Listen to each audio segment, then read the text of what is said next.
Well, good morning, everybody, and bonjour.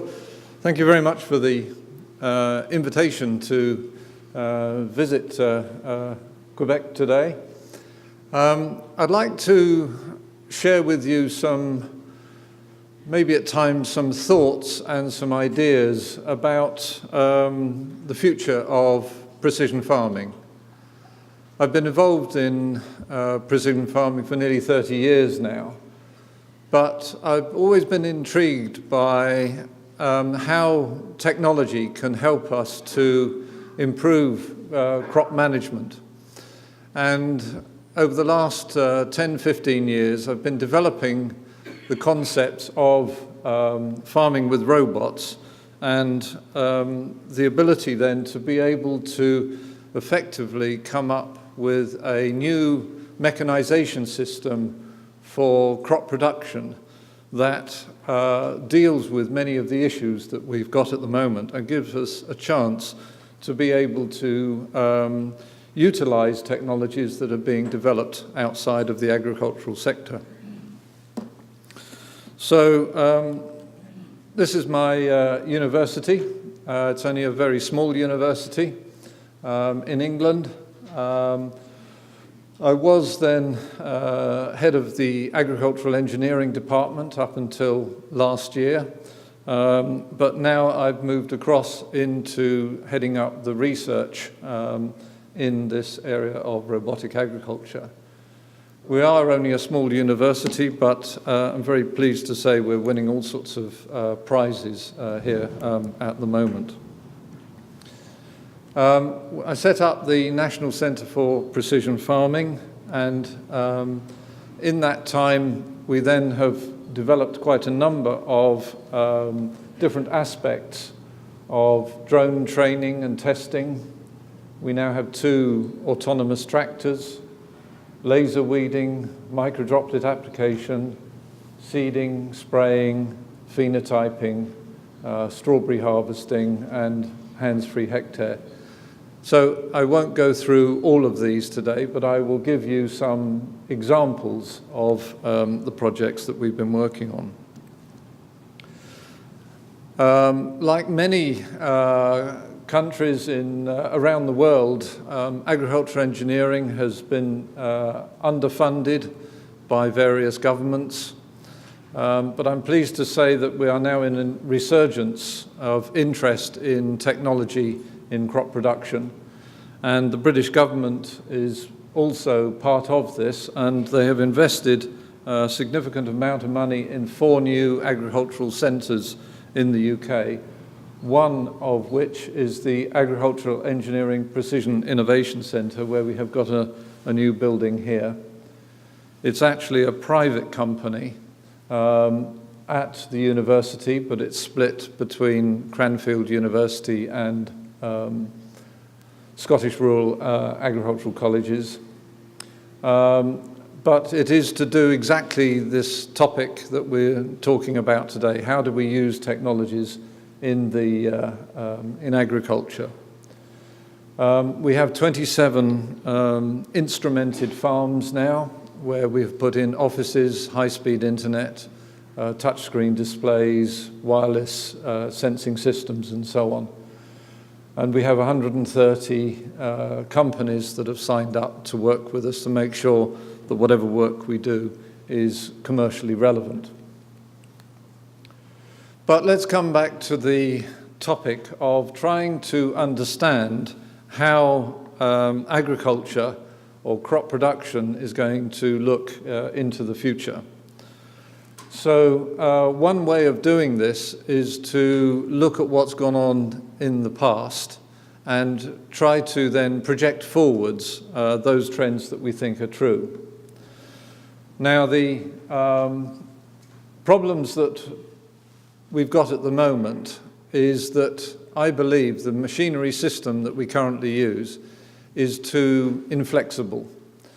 We're perhaps all interested in precision farming and can understand the concepts of precision farming, of being able to manage spatial and temporal variability. But the machinery system that we currently use does not have the ability to be able to do what we really want, or perhaps what we want to do in the future. We use too much energy in all its different forms. We throw fertilizer at the fields. We have big tractors that are not being utilized. We're using fuel in the wrong places. But we have seen around the world that machines are getting bigger all the time. And there is a very good reason for that, and that is the economies of scale. And every farmer you talk to will say they're a good farmer. They're trying to make sure that they have sustainable income, that they're looking after the environment.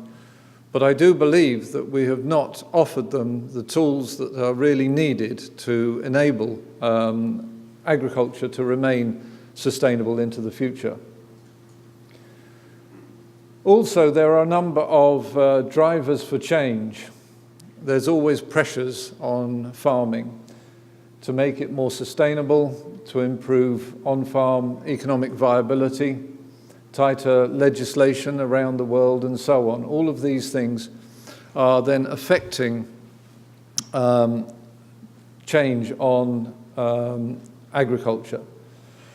But to be able to do this, I'd like to try and draw your attention to a concept that we're now developing that I call intelligently targeted inputs. So at the moment, we go out into the fields and spread fertilizer or chemicals across the whole area, but very small amounts of that actually go on target or are being used. But I'd like to revert to perhaps what you and I would do in our own gardens. So if you have a weed in your garden, you don't go and spray your whole garden with herbicide and expect then to kill the weeds. You go and deal specifically with the individual weeds that you see. And that's what I would then call an example of intelligently targeted inputs. So what we're trying to do then is to get the robots to do the same things that you and I would seem as being then sensible. In the future, agriculture has a very high probability of automation. So McKinsey has been looking at this, and you can see that it's one of the highest areas for potential of automation. But perhaps you've seen in the news that the United Kingdom has got some crazy ideas, which we call Brexit. It's a collective madness. But we have to find ways of living with it. But before we've even left the European Union, it has had significant impact on British agriculture. So we think that, or I think that after Brexit, all production subsidies will be removed. We will go the same way as New Zealand. The vote that has already gone through, the referendum that's already gone through, has indicated they want to restrict seasonal labour coming into the UK. And immediately then, it will then require higher wages to attract UK citizens then to do this type of work. The pound has already devalued, good for exports, bad for imports.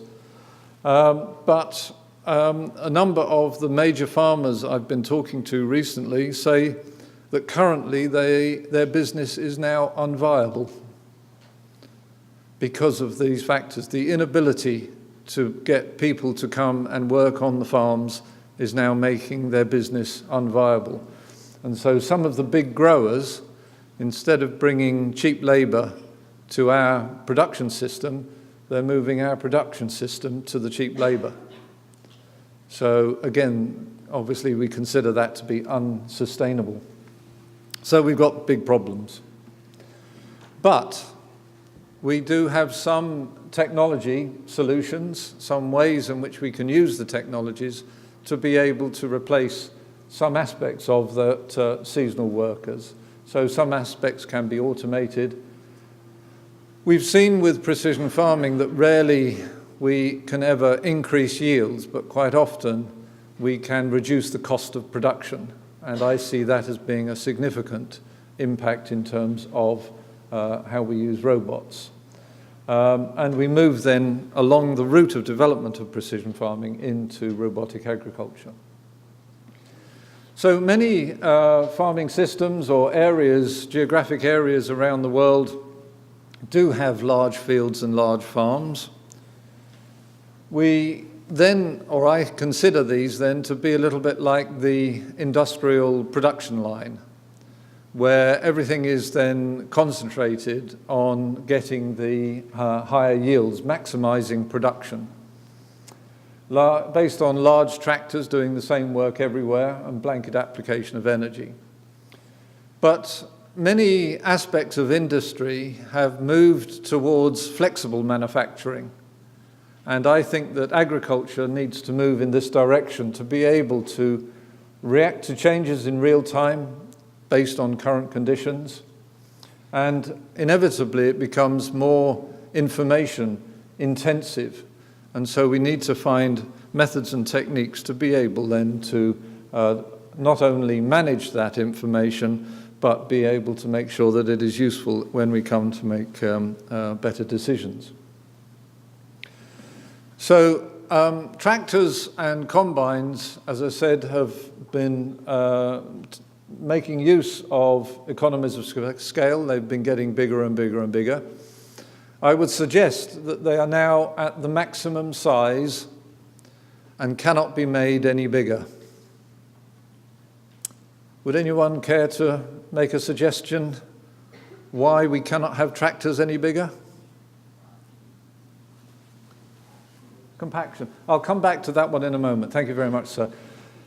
In fact, no, the reason is it's down to a measurement which then is the size of the backside of two horses, which is where the Romans started with the chariots, which dictated the width of the chariots, and that then dictated the size of the railway lines, and that then has dictated the size of the railway tunnels. And just at the back of this big tractor here is the railway gauge. And that tractor is being loaded onto the railway wagon, and it has to then fit through tunnels.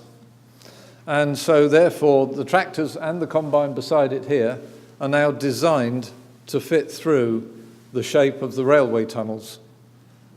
That is how big they are now designed, and they cannot make them any bigger because they won't fit through railway tunnels. So economies of scale have served us very well in the past and will serve us well in the future. But the continuation of tractors getting bigger has now come to an end. So big tractors and big implements giving us increasing work rates and economies of scale, so it's all good things here. Large capital investment. They've reached the maximum size due to railway tunnels, so no more savings through larger economies of scale. It's good for large fields, but cannot be used in small fields because we can't get the machines into the field and it doesn't make sense. But that's thrown up a very interesting aspect. As we are all interested in sustainability and we're all involved in how we're going to feed the planet in the future, where is this extra yield going to come from? Well, I believe that it's going to actually come from the smaller fields and the smaller farms that cannot use economies of scale at the moment.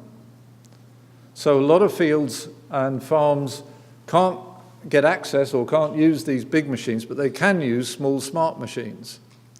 And they are underproducing at the moment. And so with the correct use of technology, I believe small to medium-sized farms and fields can generate potential increased production with this type of technology. So in fact, a lot of people think that with the robots that immediately it's going to help the big farms, but I believe the exact opposite. I believe that the family farms and the small fields are going to be able to use these technologies better than the big farms and the big fields. I like putting this picture up because when I talk to farmers, well, I'll ask you the same question. Yes, you can see that the tractor is stuck. Why is the tractor stuck?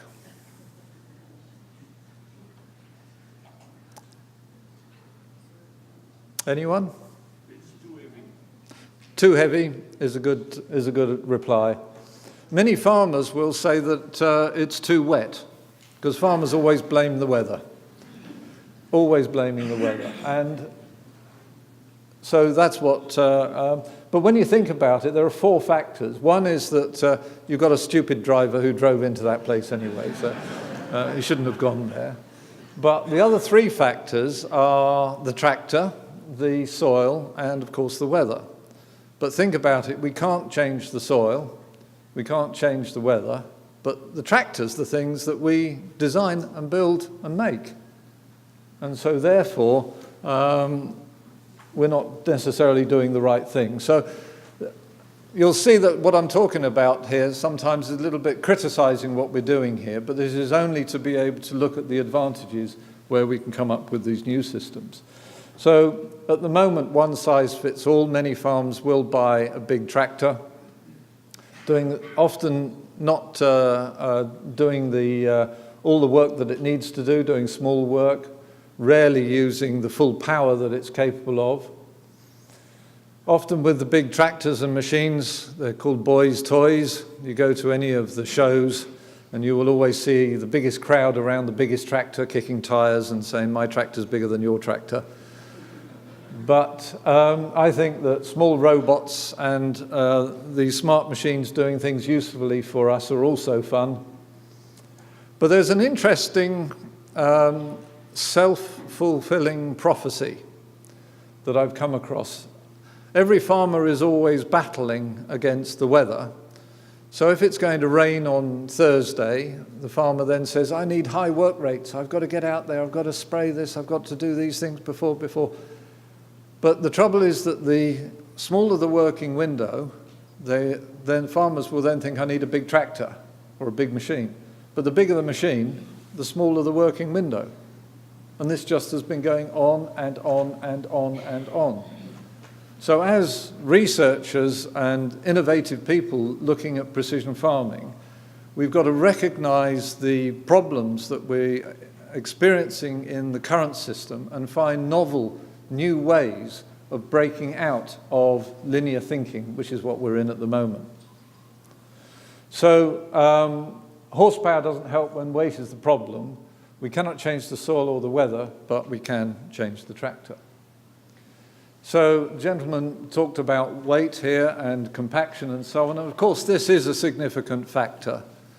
Talking with colleagues here, you've been having rain events and flooding and problems in runoff and so on, the same that we have in the UK. But that's really all about infiltration. That's about the water and the snow being able to go down into the soil. And one of the factors is that the machines that we use are compacting the soil a lot more than we want them to. So here we have sugar beet, and here we have a compacted plough pan layer here, and the sugar beet itself is then restricted, but again, it's going to be causing all sorts of issues in terms of infiltration. I now estimate that up to 90% of the energy going into cultivation is there to repair the damage caused by the large machines in the first place. 90% of the tillage, the energy going into cultivation, is wasted. And every year, we plough and we damage, and we plough and we damage, and we loosen and we damage, and we damage, and then we find different ways of loosening the soil. This is crazy, absolutely crazy. And so the best thing to do is not to damage it at all in the first place. A colleague of mine did a study on this a year or so back. The economic cost of compaction, just in England and Wales, is £0.4 billion per annum. That's waste, total waste. Nobody wants to do this. This is not needed, and we are wasting this on a national scale.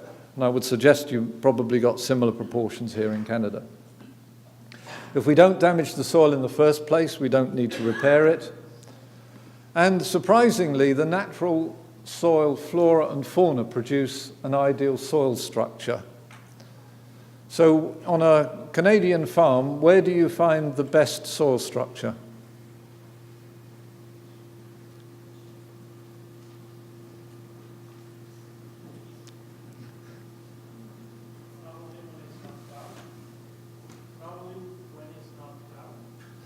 Well, probably I would say it's usually in the forests or on the hedgerows where we don't have that compaction.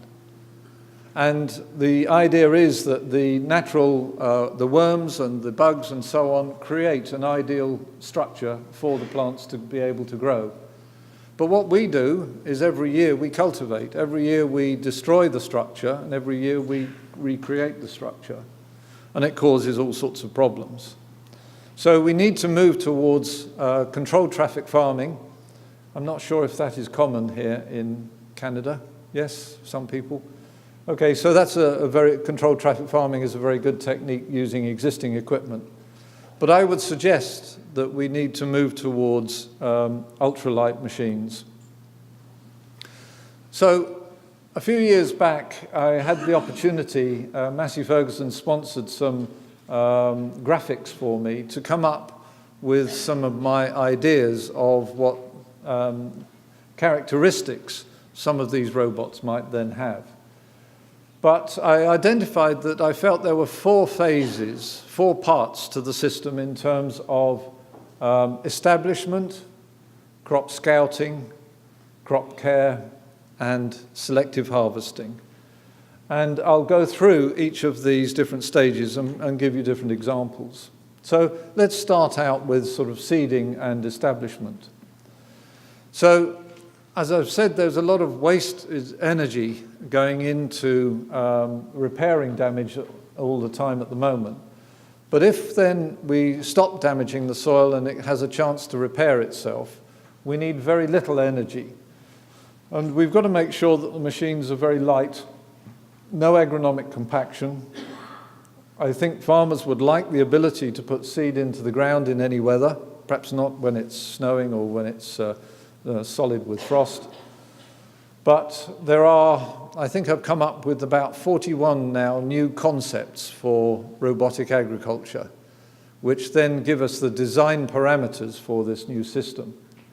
Micro-tillage, cultivating for each individual seed position, use vertical or rotary methods rather than draft force, punch planting, seeding depth to moisture, permanent planting positions. There's a lot of new opportunities if we want to do it, if it makes sense, but the technology is allowing us to do things in a very different way. So,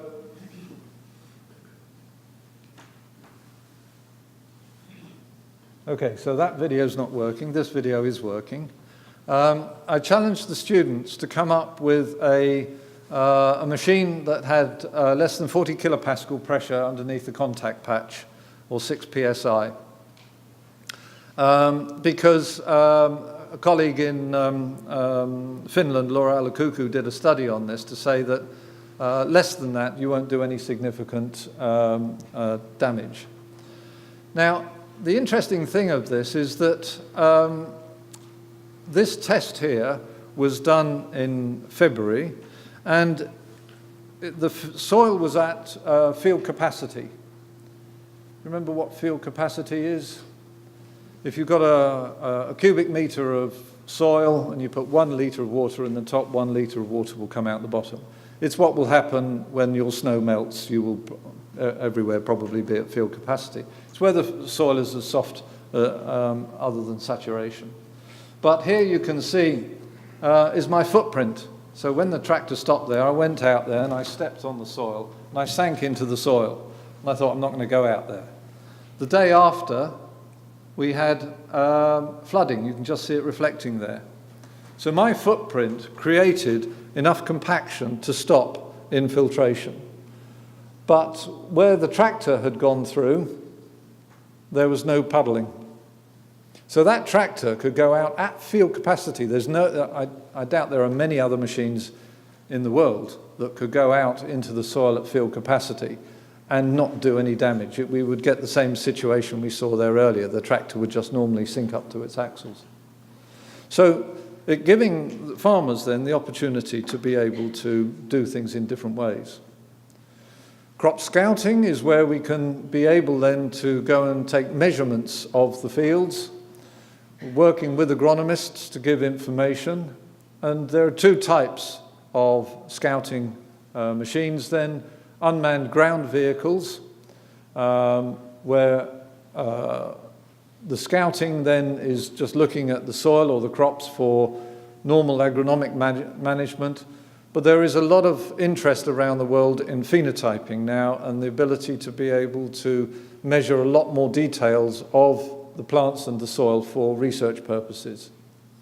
And similarly, a lot of interest in drones, which is then what I call a rapid assessment technique. And from that, we can be able to get a lot more information about the crop from the air. We set up the Agricultural Drone Centre in the UK to work on what I call second-generation drones. First-generation drones, where we are flying within line of sight with joysticks, taking pictures. Second-generation drones are those actually doing things in the field. So this is an example of one of the spray drones that we've got. And we're looking at a whole range of other activities that we actually do things in the field rather than just taking pictures. We can't use spray drones in the UK. Can you use spray drones in Canada? No. Okay, but what we need to do is to convince the regulation directorates that this is a safe way of doing it, and accreditation and so on, to allow farmers to be able to use it. Okay, so here's another crop scouting robot that we made for vineyards. This then went out to the University of Athens, and we then put different sensors on there, like thermal cameras for irrigation status, multispectral cameras for nutrient, if we've got the right fertilizers, and then LiDAR systems to be able to measure the canopy extent and the density. Here's a sub-canopy robot with a range of different sensors on here. So we've got hyperspectral cameras here and another one here, 3D cameras here, and omnidirectional cameras here, just being used as a test bed to see what we can measure from underneath the canopy. We move on to crop care, and then looking at particularly weeding. So we've just finished a 3-year project looking at laser weeding and microdroplet application. Around the world there is problems of herbicide resistance, and we then need to find new ways of dealing with weeds. And so working with the growers, we identified that this is the best stage at which to be able to treat the weeds. So hand weeding is very expensive. If you like to buy organic food, then you have to pay extra money because of the labor. 80% of the grass weeds in the UK are now herbicide resistant. There's discussions to ban the chemical glyphosate, but I would suggest that we don't ban the chemical, we ban the dumb machine that applies the chemical in the wrong place. So let me just take a moment to explain my thinking. At the moment, we put the smarts into the chemical, and we spread the chemical everywhere across the field, and the chemical decides, I'm going to kill this plant, and I'm not going to kill this plant. But the trouble is that the plants have evolved, and they are now herbicide resistant. So this is a big problem. But instead of putting the smarts into the chemical, let's put the smarts into the machine that applies the chemical. So we can use machine vision to recognize the weeds and then only put the chemical directly 100% of the chemical directly on the leaf of the weed. And if we do that, we can save 99% of the chemicals. And if we then move to laser weeding, we can save 100% of the chemicals. And I'll show you the examples of these things in just a moment. Okay, so I realize I'm starting to run out of a little bit of time here, so I need to move on. So here we've got a video of a Ph.D. student of one of my old Ph.D. students, and here we've got a token weed in the pot. And the idea is this is an intelligent spraying system. It can recognize the weed and then only put the chemical directly onto the weed. Here we've got a lighting hood with some LEDs inside here, and then a standard camera on the top looking down. And then as the weed is then passed through, we've then got a little spray boom there. Again, that is commercially available. That's an inkjet carton printer. So that all of this is commercially available. We then can run that through the machine. Notice that it's all controlled not by a supercomputer, and there's no artificial intelligence in there. It's just very straightforward deterministic programming. And it can then run through, and we can see what the computer is then seeing.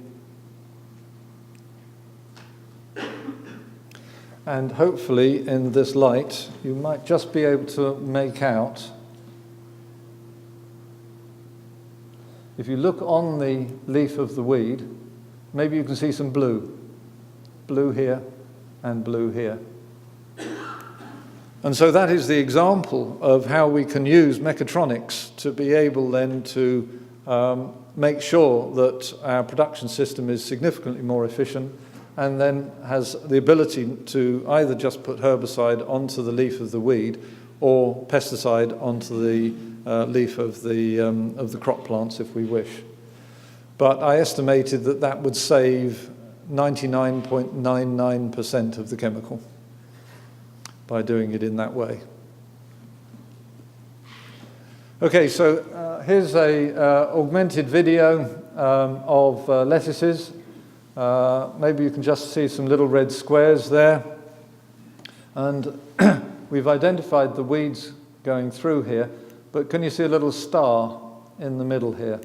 That's how we identify what's called the meristem. This is the little growing point of the plant. And if we can disrupt that growing point, then the plants will either die or become dormant. And one of the easier ways of disrupting that meristem is by heat, and a convenient way of applying that heat is then with a laser. So it's just a form of simple form of heat that we then use. And this is a little video that we've got of the hyperweeding project. The blue area is the plant, the red area is what we call the close to crop area, where we want to use the lasers. And here we've got the laser then killing the weeds. And here we've then got the sprayer putting chemical, not in this case 100% on the leaf of the weed, but just putting it as patches over it. And then this is the video of the machine as it's then going through. You can maybe just see the red pointer through. That's not the laser itself, that's the pilot LED. And then these are the results from the test that we can see. We wouldn't necessarily only go through once, we would go through a number of times. Being a robot system, we can go through that many different times. Okay, so again, here's our autonomous tractor, but it's switching from RTK control to LiDAR control. So we've got the LiDAR system on the front there that can sense the gateposts and will then switch over and then guide it through. This was developed as a tree scouting robot, and we then needed to be able to go through the trees without GPS. And then finally, we come on to selective harvesting. Some statistics for you. between 20 and 60% of the harvested crop is thrown away at the point of harvest. So as soon as it's harvested, it's thrown away. This is crazy. Why? Well, ladies and gentlemen, I'm afraid you are the problem. Because when you go to the supermarket and you see some lettuces in front of you, you don't pick the worst one, you pick the best one. Yeah, that's what we do. We don't want odd-shaped things, and we don't want damage, and we don't want cuts. Okay, this is human nature. We're not going to change this. But the interesting thing is that this is passed right the way back to the farmer. The supermarkets won't buy the vegetables that are too big or too small, or damaged, or whatever. But again, from precision farming, we know that we get spatial and temporal variability. The farmers try to get uniform crop across the whole field, and it's very, very, very hard to do it. They can't do it. Rain events on one side, not on the other side, changing soil types. We've seen this over and over and over again.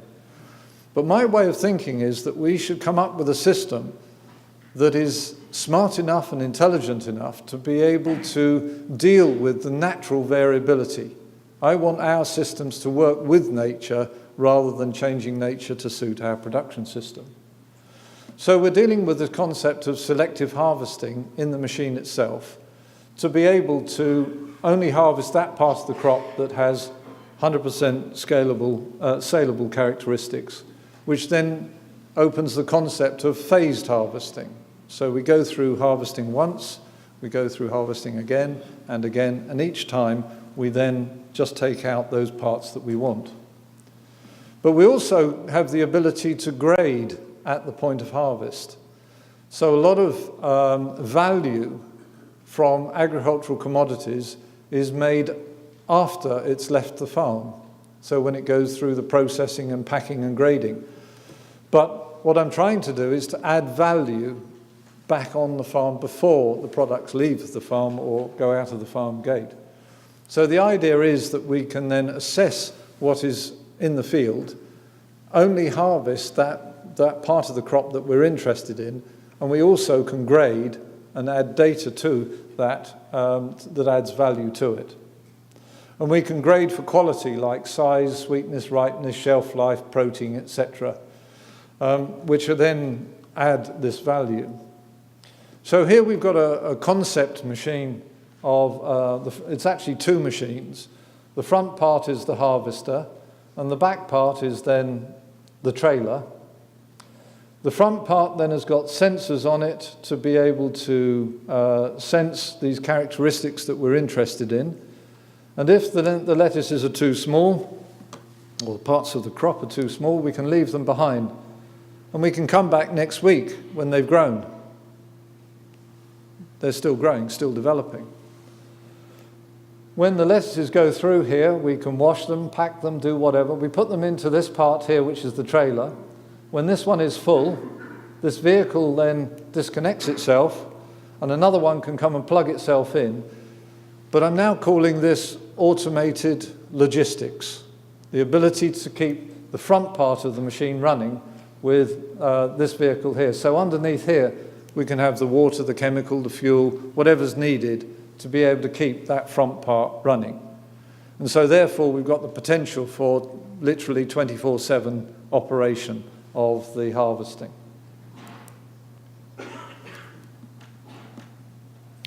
So here's some selective harvesting then and grading of a project that we've just finished called robotic strawberry harvesting. And you can see two images, left and right. It's the same stereo vision that we have. And by using two eyes, we can then judge the distance to things. And so what we could do here is not only judge the size and the ripeness of the strawberries, but we can also identify what's called the peduncle, the little stem. And with that, we can be able to go and pick the strawberries without ever touching them. And again, here's a little video of going through the system, looking at the strawberries. We can have pre-harvest assessment. and then the robot can go and pick the strawberries. Now, I stopped the video there because notice that, first off, we don't touch the strawberry. It's a bad thing to touch the strawberries. If one is infected, then you can infect all of the others. But the second thing is, once we've got control of that strawberry, we can decide what to do with it. So we can say this one is a sweet strawberry, this one has a long shelf life, a short shelf life, this one goes to this supermarket, this one goes to that supermarket. So instead of being able then to send that off to the packing house, we can then grade at the point of harvest and achieve the goal of putting the creating value back onto the farm. And finally then we've got the hands-free hectare. So it's the world's first automated crop, growing 1 hectare of spring barley without anyone going into the field. The crop's surveyed by drones, sampled by robots, drilled and sprayed by the robotic tractor. We only got 3.5 tons of barley from that 1 hectare, but we're going to turn it into robot beer.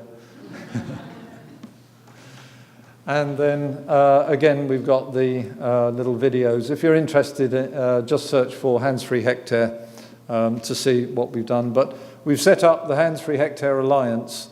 So if somebody in Canada is interested to join us, we'd be happy to collaborate with you to develop your own systems here with the same challenge. So, in conclusion, mobile robots will be used in the commercially, I think, in the horticultural sector.